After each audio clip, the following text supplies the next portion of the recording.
sessão.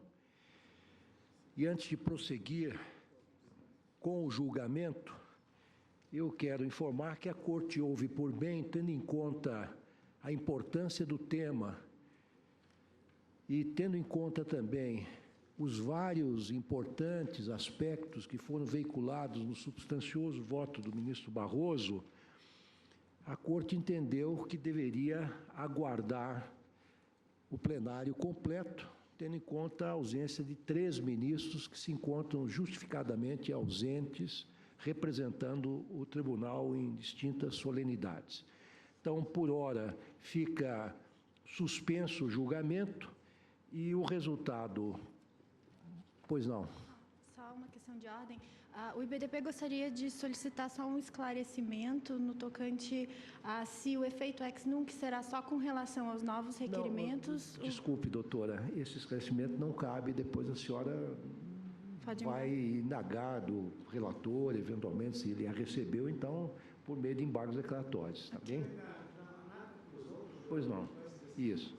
Eu agradeço, de qualquer maneira, a participação de Vossa Excelência, mas então proclamo o resultado parcial após o voto do relator, que dava parcial provimento ao recurso extraordinário, fica suspenso o julgamento para aguardar o plenário completo.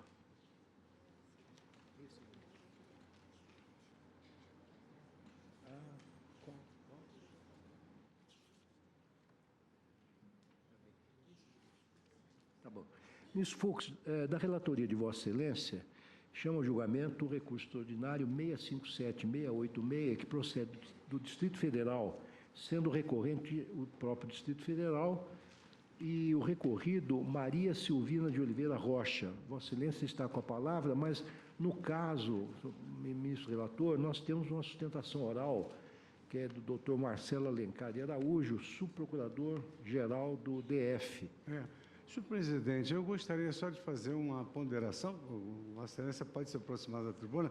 Gostaria de fazer uma ponderação, que é a seguinte: o recurso ordinário do Distrito Federal, ele se dirige exatamente contra um acórdão que tornou inviável a compensação de RPVs com créditos fazendários, com base no artigo 100, parágrafo 3º da Constituição Federal, com a emenda constitucional 6209. Sucede que o plenário do Supremo Tribunal Federal, ao julgar as ADIs 4357 e 4425, assentou a inconstitucionalidade dos parágrafos 9º e 10º do artigo 100 da Constituição, com a redação conferida pela emenda 62/2009, forte um argumento de que a compensação dos débitos da Fazenda, só estou rememorando, e inscritos em precatórios embaraçava a efetividade da jurisdição, enfim, os fundamentos todos constitucionais.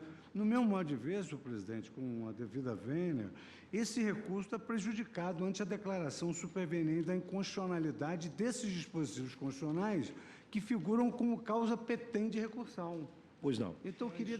Sim. Nós teríamos, presidente, ferido realmente essa compensação, porque no recurso extraordinário o que se sustenta é que, ou no recurso, eu não sei de quem é o recorrente, é o DF. É o Distrito Federal. O que se decidiu é que não poderia haver compensação considerada requisição de pequeno valor, que a compensação pelo texto constitucional ela está vinculada à existência de precatório. Por isso é que eu tenho dúvida se estaria ou não prejudicado o recurso. Como a causa petente são esses dispositivos constitucionais, eu viria... Bom, vamos ouvir, então, o advogado, o representante do governo. Obrigado, senhor presidente. Senhor presidente, senhores ministros, a questão realmente é essa, colocada pelo ministro Fux e lembrada pelo ministro Marco Aurélio, e ela realmente guarda uma relevância econômico-financeira para o Distrito Federal pelo que está sendo utilizado usualmente no Tribunal de Justiça do Distrito Federal. Ou seja, quando se trata de precatórios, o Tribunal de Justiça tem, apesar da decisão do Supremo, tem adotado esse procedimento. o mesmo não tenha ocorrido no caso das RPVs. Apenas nesse sentido, de que não haveria a previsão para as RPVs como há para os precatórios. Então, o destaque que eu venho fazer da tribuna é apenas esse, nesse sentido de que não há nenhuma incompatibilidade para as RPVs, como há no sentido da previsão dos precatórios. Então, é apenas esse destaque, porque há um encaminhamento que tem sido feito pelo Tribunal de Justiça no sentido da compensação nos precatórios. No mesmo sentido, de extrair o pugna também que seja obedecido mesmo a sistemática para as RPVs. Senhor presidente, eu vou ser muito sucinto, quer dizer, o Pleno do Supremo Tribunal Federal entendeu, tem aqui toda a digressão que foi lançada na época, dessa unilateralidade, da compensação pela fazenda, da violação do princípio da isonomia, a violação dos princípios da separação de poderes, da efetividade da prestação da jurisdição. Eu voto no sentido de considerar prejudicado o recurso, porque pouco importa a prática que vem sendo obedecida. Se o tribunal não obedece à decisão do Supremo, é uma questão de se tomar uma providência através da via própria, que é a reclamação. Mas esvaziou-se a causa pretende aqui com a declaração de constitucionalidade. Vencido nisso, eu mantenho o voto que considerou inconstitucional essa prática, porque ela viola o princípio da isonomia. Pois não. Como o advogado já se manifestou, então eu creio que já teve oportunidade de fazer a sustentação. Se houver, eventualmente, alguma questão de fato ou de ordem, a tribuna ficará aberta. Então, colho os votos. Ministro Roberto Barroso. Acompanhando o relator, presidente. Ministra Rosa Weber. Também, senhor presidente, acompanho o relator. Ministro Marco Aurélio. Presidente, a dúvida que eu tenho, eu estou até com a certidão alusiva ao julgamento da DIN 4.425, quanto à extensão da declaração de inconstitucionalidade, né?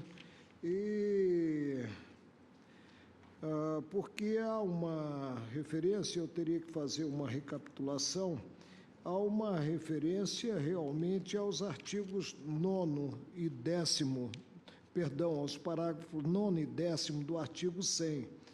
Mas essa referência, eu penso que a glosa, ela não teria ficado restrita, ministro, a certas expressões. Nós fulminamos os dois artigos.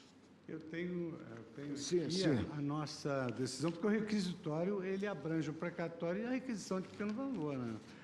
Quer dizer, exatamente foi isso que decidiu o tribunal. Eu pego aqui, eu vou apenas destacar essa parte do julgado. Como se via, as normas jurídicas atacadas chancelam uma compensação obrigatória do crédito a ser inscrito em precatório com débitos perante a Fazenda Pública. Compensação que se opera antes da expedição dos precatórios mediante informação da Fazenda devedora no prazo de 30 dias.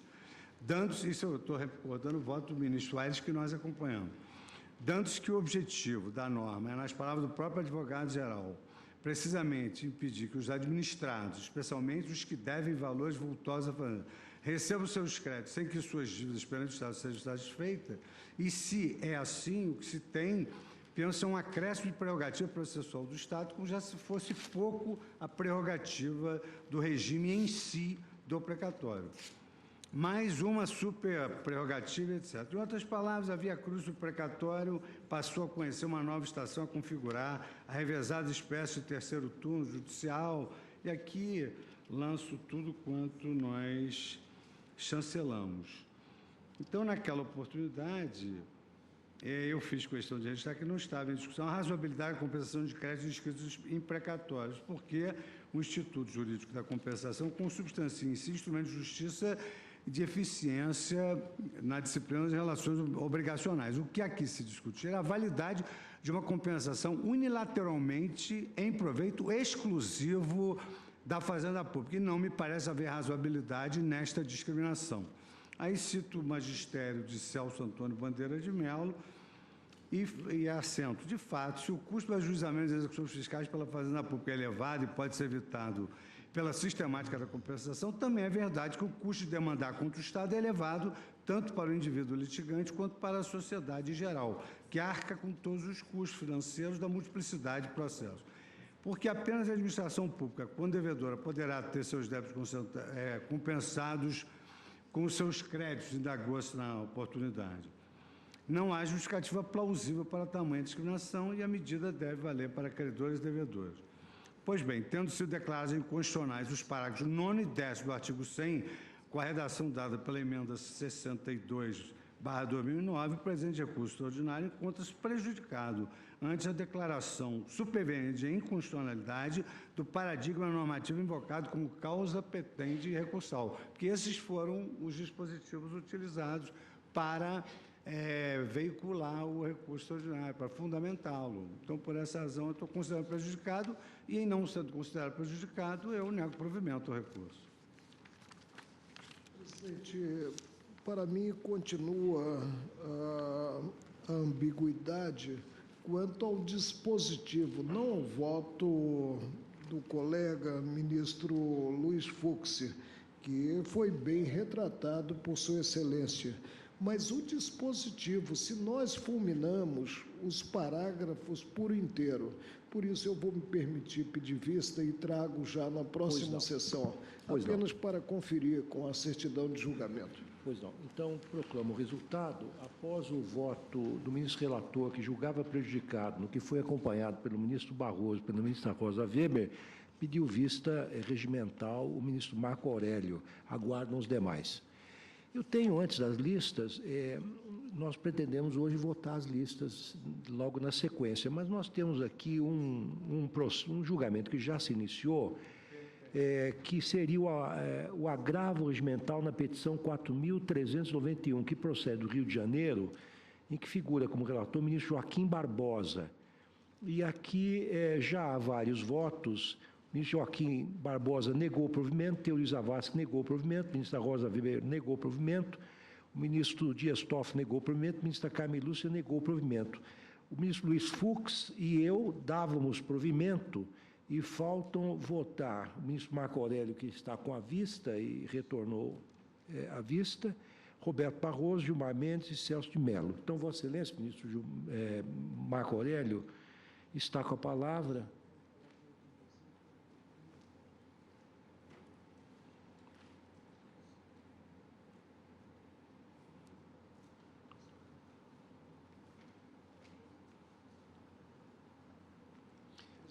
Vossa Excelência repetiria o número? Pois não, é o agravo regimental na petição 4.391.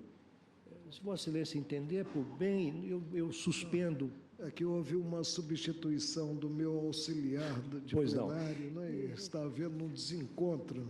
Bom, então, ao invés de cancelar o pregão, eu suspendo o pregão e julgamos as listas, e se Vossa Excelência estiver em condições de votar, retomaremos em breve.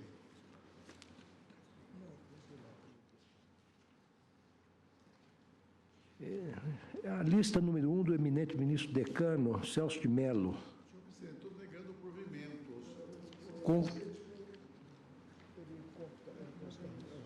Já encontrou? Sim, presidente. Então, depois das listas do ministro decano, nós retomaremos, então, o julgamento desse agravo. Lista número 1, o ministro nega provimento, todos de acordo? Negar provimento, votação unânime. Lista 2, ministro Celso de Mello. A lista 2 não há quórum, porque a matéria constitucional Pois não. Suspendo o pregão, portanto. Cancelo o pregão. Lista 3. Eu estou rejeitando os embargos de declaração, senhor presidente. Consulta plenário, todos de acordo, por unanimidade, rejeitaram os embargos. Lista número 4. Também estou rejeitando os embargos da declaração. Consulta os pares, não há divergência, rejeitaram por unanimidade. Lista 5. Estou negando o provimento ao recurso de agravo. Então, negaram o provimento por unanimidade, por quanto não há divergência, conforme E há uma verifica. lista 6 ainda. Uma lista 6. São embargos da declaração. Pois não, ele não está comigo, mas apregou a lista 6. Trata-se dos embargos da declaração. Não, desculpe-me, em ação direta de inconstitucionalidade, portanto, não temos quórum. Então, cancelado o pregão. Vossa Excelência, então, portanto, terminou já com as foram listas? julgadas as listas. Foram julgadas. 1, 3, 4 e 5. 1, 3, 4 e 5. Nos temos que foi proferido o resultado. Ministro Marco Aurélio, retornamos, então, ao julgamento do agravo regimental na petição 4.391. Vossa Excelência está com a palavra. Presidente, a matéria de fundo é participação de terceiro, né? O regimental foi formalizado contra a decisão mediante a qual o ministro Joaquim Barbosa indeferiu o pedido de ingresso como assistente simples no processo revelador do recurso extraordinário 550-769. A2, o interessado, o agravante, ser sócio administrador da empresa recorrente no aludido extraordinário, a recorrente no aludido extraordinário, podendo ser responsabilizado pelos débitos tributários envolvidos no processo principal. Daí o interesse que ele diz direto, né? O relator votou pelo desprovimento do agravo, sendo seguido pelos ministros Teori Zavascki, Rosa Weber, Dias Toffoli, Carmen Lúcia. O ministro Luiz Fux abriu a divergência, no que acabou acompanhado por Vossa Excelência, ministro Ricardo Lewandowski, pedir vista para exame da matéria. Digo, segundo preceitou o artigo 50 do Código de Processo Civil, admite-se o ingresso terceiro em processo alheio como assistente, presente interesse jurídico próprio, podendo intervir para que a sentença seja favorável à parte assistida. De acordo com o professor, eu sinto, na assistência simples ou adesiva, embora exista relação jurídica entre o assistente simples e uma das partes, esta relação não é objeto do processo, mas está sujeita a sofrer efeitos reflexos da sentença. Consideradas essas balizas teóricas e tendo em conta o objeto do processo principal, surge a improcedência do pedido. No extraordinário, fez-se em jogo medida restritiva de exercício de atividade econômica imposta pela administração tributária federal em face da empresa da qual o agravante é sócio, havendo o Tribunal Regional legitimado a constrição. Não versa a ação, se versar seria diferente, a cobrança dos débitos, nem eventual responsabilidade tributária. Ele diz que poderá ser responsabilizado, mas não versa a cobrança, nem responsabilidade tributária dos sócios, conforme se pode verificar da ementa do julgado. Transcrevo para efeito de documentação essa ementa. Não há, portanto, como falar em repercussão sobre a esfera individual do agravante, considerada a decisão final a ser proferida no mencionado recurso extraordinário, ausentes controvérsia, repito, do débito e debate acerca da responsabilização solidária ou subsidiária dos sócios. Limitado o questionamento à continuidade da empresa, da atividade da empresa, o interesse restringe-se à sociedade. Como assentou o relator, levando-se em conta os estritos limites da demanda principal, o agravante ostenta exclusivamente interesse econômico e não jurídico propriamente dito. Por isso, eu estou acompanhando o relator, desprovendo o regimental. Pois não. Ministro Fux, quer fazer uso da palavra? Não, eu só ia fazer um esclarecimento aqui. Vossa Excelência abriu a divergência. Na própria informação aqui, consta que ele é sócio da empresa que está sofrendo essas medidas judiciais.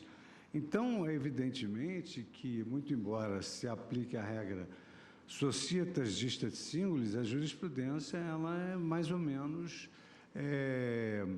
no sentido de admitir que o sócio intervenha nas ações da sociedade, em que a sociedade responde, principalmente porque ele aqui narra que figura no polo passivo de várias execuções fiscais, sem prejuízo de, nesses casos, fazer esse mesmo raciocínio que se faz com o herdeiro nas ações do espólio. Então, por isso é que eu abri a divergência. O que eu penso é que não há um interesse jurídico, porque se eu admitir o interesse jurídico do sócio, quanto ao encerramento ou não da atividade da empresa, terei também que admitir dos empregados dessa mesma empresa, porque aí se tratará de um interesse simplesmente econômico e não jurídico. Pois não. Colho o voto do ministro Roberto Barroso. Presidente, eu estou acompanhando a posição que entende não ser cabível a assistência nesse caso. Pois então, Vossa Excelência nega provimento. Ministro Gilmar Mendes não está. Ministro Celso de Mello. Senhor presidente, trata-se de recurso de agravo contra a decisão que não admitiu a parte hora recorrente como assistente simples. A pretensão do hora agravante tem suporte no artigo 50 do Código de Processo Civil, que se refere à hipótese de intervenção adesiva simples. Eu vou pedir vênia àqueles que entendem em sentido diverso para acompanhar a divergência iniciada pelo eminente ministro Luiz Fux. E a razão é exatamente essa que Sua Excelência acaba de rememorar. Na verdade, o hora agravante, mais do que sócio, muito mais do que sócio, é sócio administrador da empresa que sofre o processo de execução fiscal. E nós sabemos, especialmente em face da própria... Mas aí que está, se fosse uma execução fiscal, eu acompanharia a divergência. Mas é uma medida cautelar fiscal. Portanto, é um procedimento preparatório. Interdição da empresa. Né? É um procedimento preparatório ou incidente que supõe uma causa principal, é exatamente de índole tributária. E é possível, na causa principal, o próprio redirecionamento do processo, da pretensão executória a quem? Ao sócio, porque aquela regra societas distat a singulis, consagrado de forma absoluta pelo artigo 20 do velho Código Civil de 1916, ela tem sofrido uma série de temperamentos, especialmente em face da nova legislação, quando se permite até mesmo a desconsideração da personalidade jurídica, não é? E isso é possível não apenas com apoio no próprio artigo 50 do vigente Código Civil, como em leis extravagantes que aí existem, não é? Portanto, a mim me parece, senhor presidente, que mais do que interesse meramente econômico ou de fato, há um interesse jurídico. Portanto, essa intervenção ad coadjuvandum, a mim me parece plenamente legítima. Por isso, com toda a vênia, senhor presidente, acompanho o eminente ministro Luiz Fux e Vossa Excelência, dando provimento ao presente recurso de agravo. Pois não. Consulto o ministro Gilmar, está apto a votar? Pois não. Então, proclamo o resultado. Vamos ver agora, temos que fazer um cálculo aqui. 1, 2, 3, 4, 5, 6. Por maioria. Por maioria de votos, negaram o provimento ao agravo, vencidos os eminentes ministros Luiz Fux, Gilmar Mendes, Celso de Mello e este presidente. O presidente Fux, não tinha sido julgado o RE? Não havia uma prejudicialidade por ter sido julgado o RE? Não, aqui era um pedido de intervenção.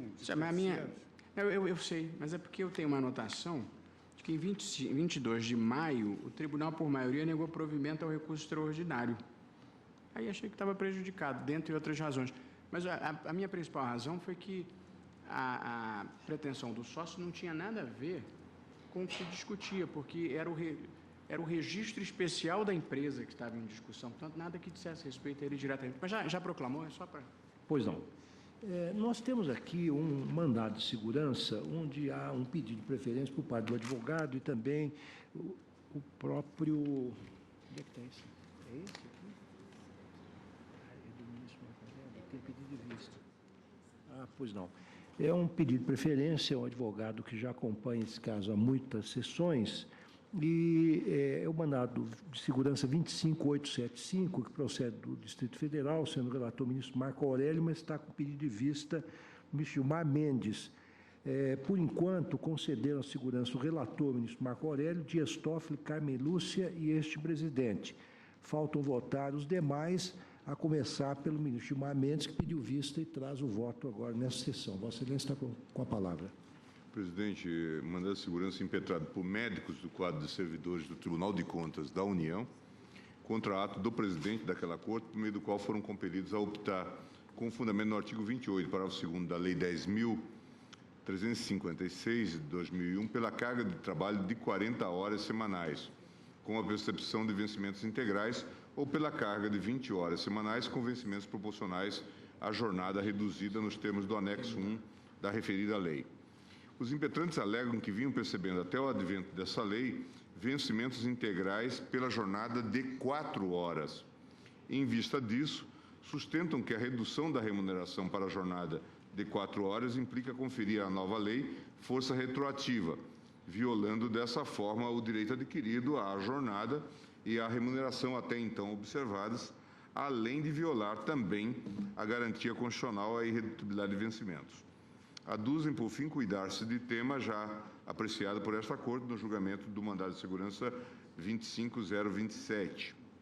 O relator votou pela concessão da ordem ao fundamento de que, diante da alteração substancial da jornada, não cabia, muito menos transcorridos mais de 4 anos, o acionamento da lei no tocante aos que já se encontravam à época em que passou a vigorar no quadro funcional do Tribunal de Contas da União, sob pena de desconhecer-se por completo a situação jurídica constitucionalmente constituída. Feito esse breve relato, passo a proferir, então, o voto. Como ponto de partida para a solução da controvérsia, mostra-se pertinente examinar o que efetivamente foi decidido no mandado de segurança 25027, citado pelos impetrantes. Em resumo, discutia-se no referido mandado de segurança o seguinte: a Lei 7.819, de 89, ao dispor sobre o quadro de pessoal do TRT, da 16ª Região, reuniu médicos e demais servidores de nível superior no mesmo nível de referência na tabela de vencimentos, a todos atribuindo idêntica remuneração, não obstante distintas as respectivas jornadas de trabalho. Isso porque, diante do silêncio da referida lei quanto à jornada de trabalho dos médicos, o TRT fixou-lhes a jornada de 4 horas. O TCU, todavia, ao examinar o caso, determinou a adequação do pagamento dos médicos daquele tribunal à jornada efetivamente trabalhada com o fim de eliminar a distorção advinda da percepção, pelos mencionados servidores, de remuneração integral, não obstante o cumprimento de jornada reduzida de trabalho de 4 horas diárias. Podemos observar, portanto, que temos aqui uma clara distinção entre o que foi objeto de deliberação naquela oportunidade e o tema agora em julgamento. No caso anterior, a lei que fixou a remuneração dos médicos do TRT silenciou-se quanto à respectiva jornada de trabalho. Neste mandado de segurança, ao contrário, a lei em discussão estabeleceu expressamente tanto a jornada de trabalho dos médicos quanto a respectiva remuneração. A Lei 10.356, anexo 6º. Além disso, no primeiro mandado de segurança, coube ao STF decidir se a remuneração prevista na Lei 7.819, de 89, deveria corresponder à jornada de 4 horas, na forma fixada pelo TRT, ou à jornada de 8 horas prevista na Lei 8.112, comum aos demais servidores do mesmo nível de referência. Entendeu o plenário, naquela oportunidade, que a ausência de definição da jornada de trabalho dos médicos na Lei 7.819 não acarretava a incidência da jornada geral de 8 horas da Lei 8.112, visto que tanto o Decreto-Lei 1.445, de 76, quanto a Lei 9.436, de 97, fixavam em 4 horas a jornada dos médicos servidores da Administração Pública Federal. Deliberou a Corte, então, nos termos do voto do relator daquele mandado de segurança, que tem-se, no caso, portanto, norma especial específica relativamente à jornada de trabalho diária dos médicos. Não importa que normas gerais posteriores hajam disposto a respeito da remuneração dos servidores públicos de forma geral, sem especificar a respeito da jornada de trabalho dos médicos.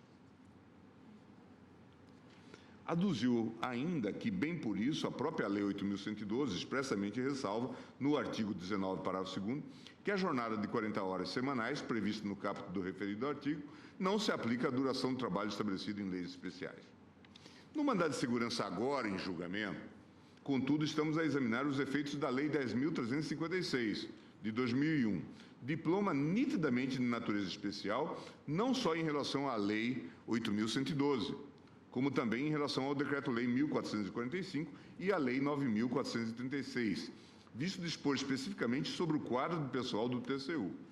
Assinale-se ainda por oportuno que a referida lei tem precedência por especialidade, também em relação à Lei 12.702 de 2012, texto legal promulgado após o ajuizamento desta ação.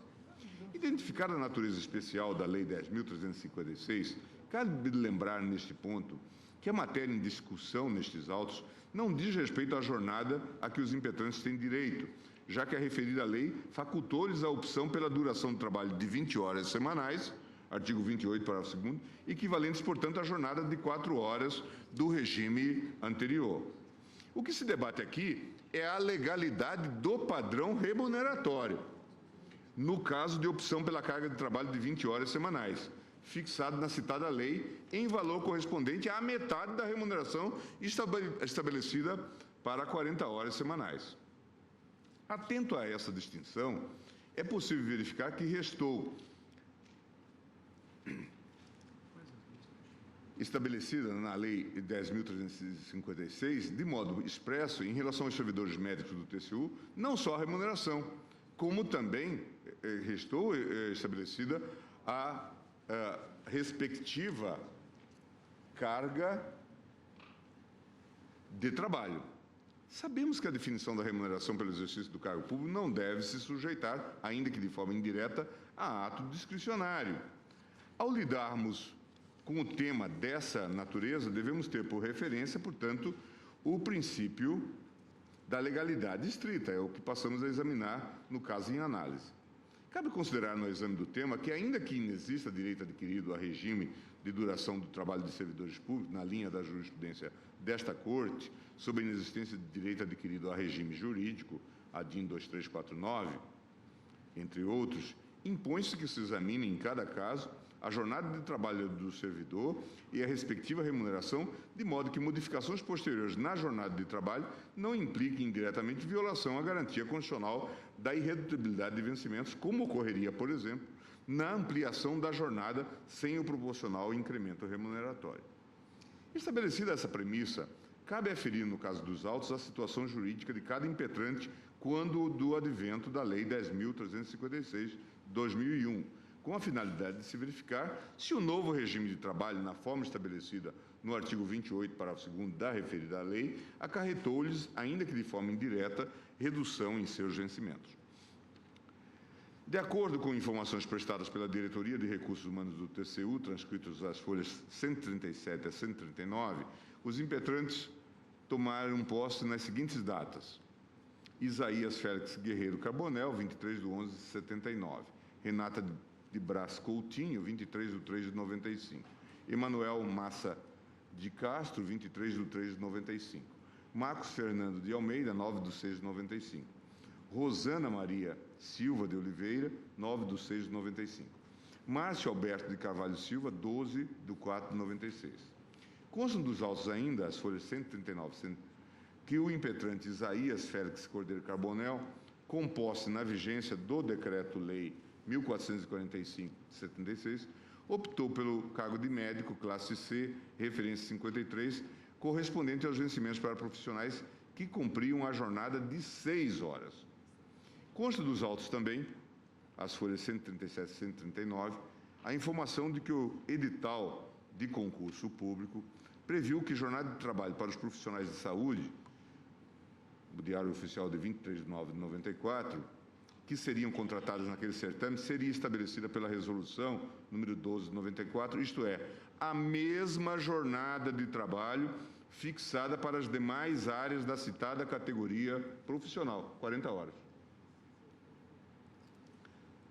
Após representação do Departamento de Recursos Humanos, que verificou possíveis dificuldades de compatibilização de horários pelos então concursados, o colegiado proferiu a decisão 130/95, TCU, plenário, 22/3/95, na qual foi determinada a redução da carga de trabalho para 30 horas semanais.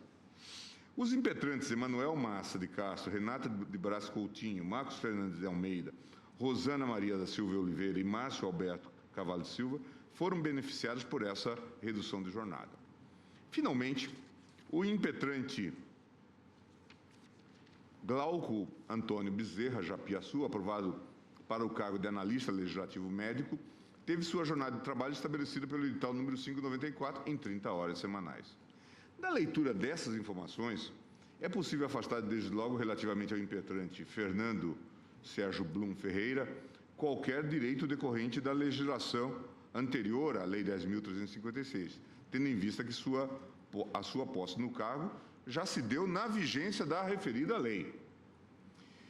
Em relação ao impetrante Isaías Félix Guerreiro Carbonel, embora tenha tomado posse em data anterior à Lei 9.436/97, quando ainda vigente em sua plenitude o Decreto-Lei 1.445/76, não se verificam entre os referidos diplomas legais divergências substanciais quanto à carga de trabalho.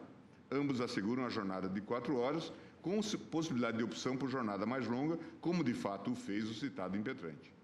O que interessa nesse ponto é que passou o mencionado impetrante, com o advento da Lei 9.436, a fazer jus à remuneração prevista na respectiva tabela de vencimentos, porque inalterada a carga de trabalho a ela correspondente. Quanto aos demais impetrantes, cabe observar que todos eles ingressaram no cargo após a vigência da Lei 9.436/97, razão pela qual também passaram eles, na mesma forma, a ter direito à remuneração prevista no referido diploma legal. A redução da jornada de 8 para 6 horas por conveniência exclusiva do próprio TCU, embora não se transmude em direito adquirido em desacordo com a lei, também não pode resultar em redução de vencimentos. Essa situação, em todo caso, restou superada com o advento da Lei 10.356, que, ao prever a carga de trabalho de 40 horas semanais, assegurou a opção pela carga de trabalho de 20 horas semanais, com remuneração pela metade. Em outras palavras, manteve-se, em termos remuneratórios, a mesma sistemática da Lei 9.436, a qual dispõe expressamente no artigo 1º, parágrafo 2º, que a opção pelo regime de 40 horas semanais de trabalho corresponde a um cargo efetivo com 2 jornadas de 20 horas semanais de trabalho, observados para este fim os valores de vencimentos básicos fixados na tabela constante do anexo a esta lei, assegurada a aposentadoria integral aos seus exercentes.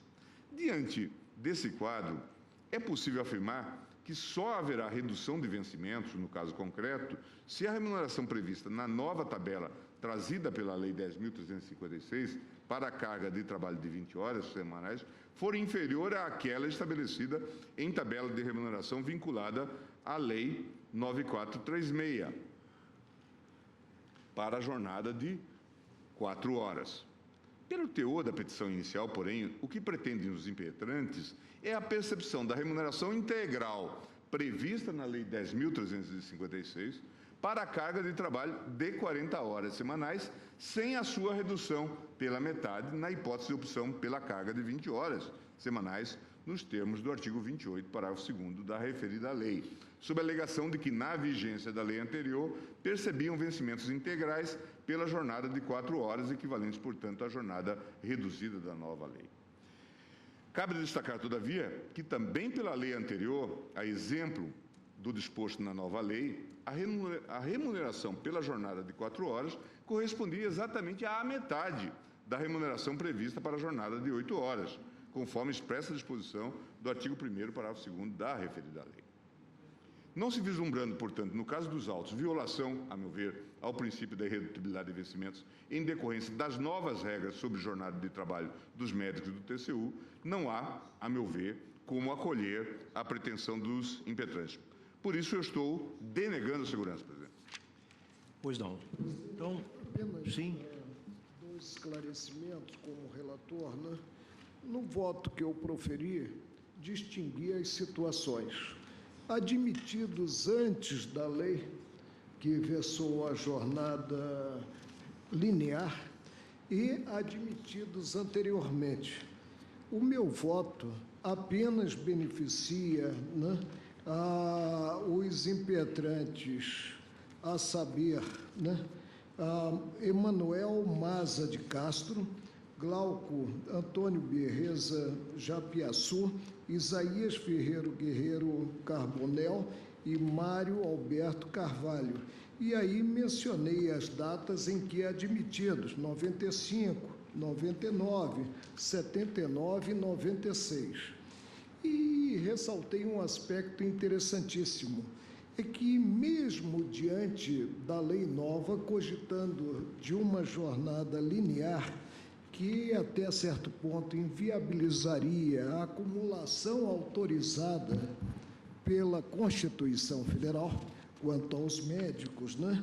O TCU, órgão responsável pela fiscalização da administração pública, manteve a situação pretérita deles com a remuneração do novo plano durante 4 anos, só vindo a modificar esse quadro agora recentemente. Por isso é que implementei a cautelar e concluí pelo direito deles a verem a situação jurídica constituída anteriormente, e eles devem estar acumulando, como autorizado pela Constituição, mais de um cargo de médico, né? Observada a situação constituída, não houvesse a aplicação a eles da nova jornada. Esse voto eu estou mantendo, presidente. Pois não. O ministro relator, esclareço, foi acompanhado pelo ministro Dias Toffoli, Carmen Lúcia, ex-presidente, e agora o ministro Gilmar Mendes abriu divergência. Com o voto do ministro Barroso. Peço vênia a divergência, estou acompanhando o relator. Ministra Rosa Weber. Também, senhor presidente, peço vênia ao ministro Gilmar, acompanho o relator. Ministro Celso de Mello, com voto. Senhor presidente, peço também vênia para acompanhar o eminente ministro relator. Pois não. Então, encerrado o julgamento, proclamo o resultado. Por maioria de votos, concederam a segurança... Perdão, ministro Fux. Não, o ministro Eros voltou, já tinha votado. Pode ser. Tem razão. Aqui o Eros... Nesse caso, Não. Perdão, ministro. eu Ministro Fux, como vota Vossa Excelência? Não, eu acompanho. Acompanhe. Então, proclamo o resultado. Por maioria de votos, concederam a segurança, vencido o ministro Gilmar Mendes, que denegava a ordem. Eu consulto os pares, se prosseguimos mais 5, 10 minutos para votarmos as listas ou não? Aqui, presidente, eu tenho Pois não. uma agenda, né, que eu Entendo. marco sempre para o gabinete Entendi ao TSE também. eleitoral, se pudermos encerrar. Pois não. Então, declaro encerrada a sessão. Agradeço a presença de todos que colaboraram para o êxito dessa jornada. Até a próxima.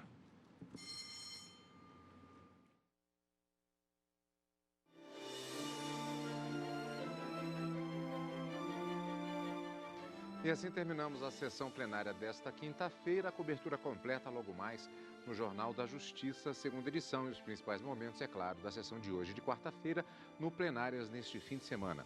Obrigado pela companhia, como sempre, e continue conosco na TV Justiça.